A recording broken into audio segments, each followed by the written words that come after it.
ماشەڵڵا لەو دنیاە داشتی سەیر و سەمەرە هەیە. دەڵێن لە پیاوێکی جگەرە کێشان پرسیوە باشە پێ مناڵی سوودی جگەرە کێشان چییە؟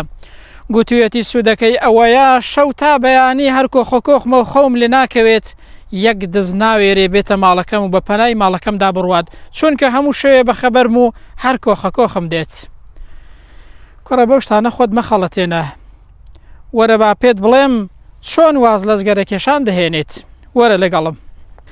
خاڵی یەکەم بۆ ئەوەی واز لە جگەرە بێنی بیر بکەوە خوای پەروەردگار تۆی بۆ خۆکوشتن دروست نەکردووە.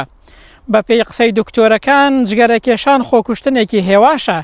بە پێی راپۆرتێکی تەندروستی جیهانی کە لە ساڵی 2020ەوە بڵاو کراوەتەوە دەڵێ ساڵانە 10 ملیۆن کەس لە جیهان بەهۆی جگەرە کێشانەوە دەمرن.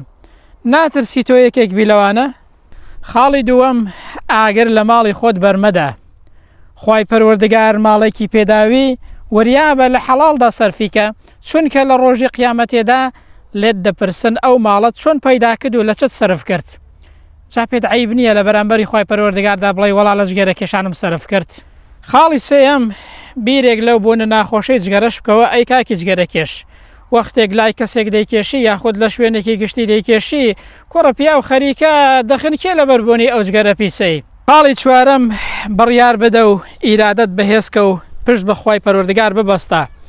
ئەوە ڕەمەزانیش هات باشە هەر بە تەمانی وازی لێبێنی. مەڵێ تازە فێر بووم وازم پێ لێ نایێت. کەسی وا هەبووە پێدەزانم ڕۆژی 3-4 پاکەتی کێشاوە ئێستاش وازی هێناوە هیچ کێشەشی نییە. ئەتۆش بڕیار بدە خوای پەروەردگاریش دڵنیا بە یارمەتیت دەدات.